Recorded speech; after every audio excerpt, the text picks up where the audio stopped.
This video produced by Sonoran Communications.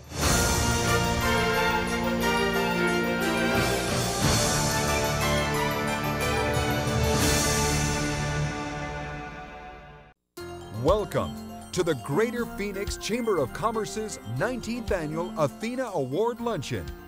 The Athena Award honors women who strive toward the highest levels of professional accomplishments, excel in their chosen field, have devoted time and energy to their community in a meaningful way, and open paths so that others may follow. The Athena Award is represented by an original bronze and marble sculpture inspired by the goddess of Greek mythology known for her strength, courage, wisdom, and enlightenment, qualities embodied in today's Athena finalists.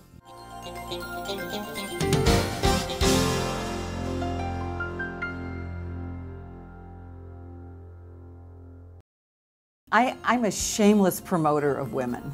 Meet Judy Butterworth, Senior Vice President and top producer for Dorito Partners, a leading commercial real estate broker in a very male-dominated industry. I totally see Judy as a role model in the community. I mean, she has displayed that in her very actions, her daily life.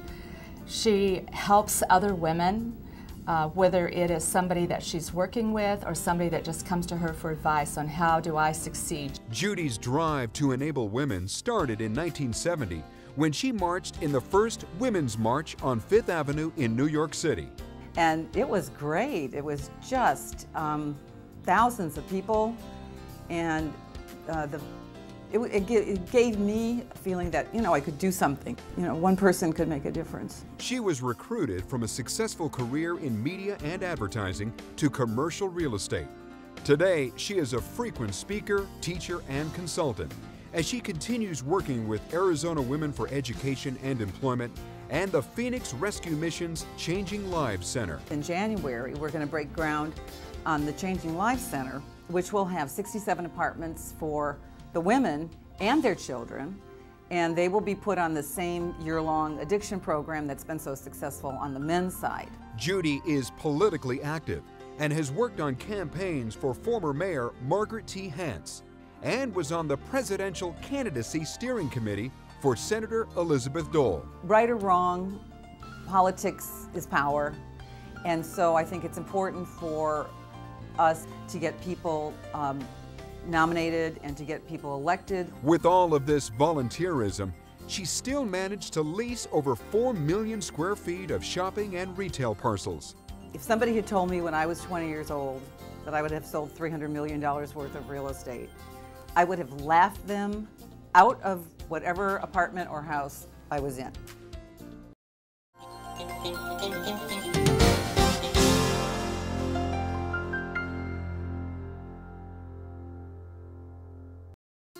I was so honored and absolutely excited. I don't think I've been this excited about anything ever in my professional career. Pam Gates grew up on a small farm in rural Iowa. No one from her family attended college, and everyone was expected to help with the family farm. And I sat around the table and I told my whole family that I wanted to be a lawyer, and the table erupted with laughter. And my grandmother softly said, "Honey, that's not what girls do." She is one of only 2 female partners with the law firm Bryan Cave LLP, and her dinner table is much different today. And my 5-year-old asked, "Mom, can boys have any job too?" And when our table erupted with laughter, we responded and said, "Honey, boys, just like girls, can have any job they want." She started an emergency daycare program at Bryan Cave to help younger women lawyers maintain their career and be able to care for their young children. And so we decided that it was something that wasn't too daunting for the firm to do, and it made a huge difference to equalizing the environment for men and women in our firm. Women, children, and families are the fastest growing homeless population. So she got deeply involved with UMOM New Day Center, Arizona's largest shelter for homeless families. Under Pam's guidance, the firm raised $100,000 at a Mother's Day gala. She is also the co-founder of Cavers Who Care and the Bryan Cave Foundation. Cavers Who Care provides assistance to fellow employees in need of help. And the Brian Cave Foundation helps other nonprofit organizations, indigent individuals, and families. We have in the workplace asked her to be a mentor from very early on. And then after several years in the practice, she voluntarily has assumed that responsibility to folks younger than her, to folks older than her, to women and to men. She's a good listener, she's a doer, and she knows how to react to situations. This Iowa farm girl has come full circle.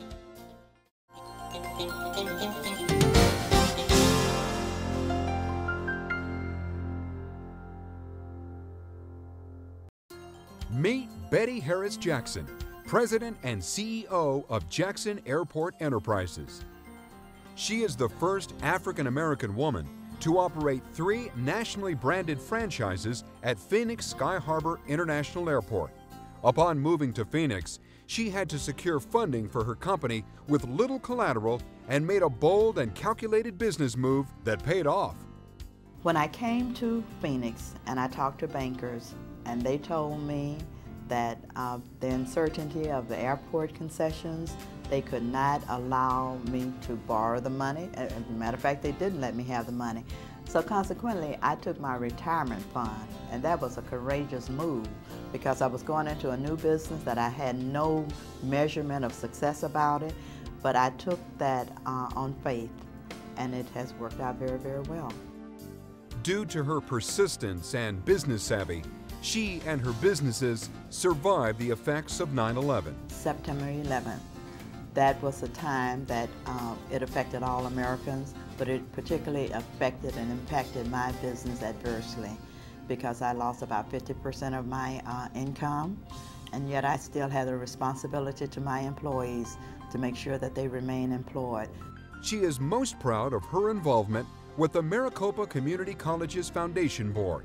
This is an opportunity for young people who don't have the resources to go to school, and some of them are the first generation in their family to go to college.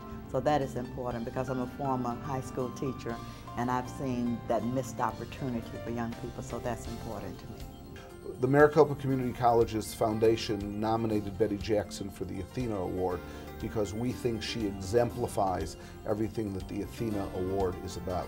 She's about opportunity for women, she's about opportunity for those who don't otherwise have opportunity, and she's about demonstrating to women and to others what is possible in a life with determination, commitment, and involvement. This Athena finalist has found the sweet taste of success in business and yet has maintained her fervor to champion many community organizations.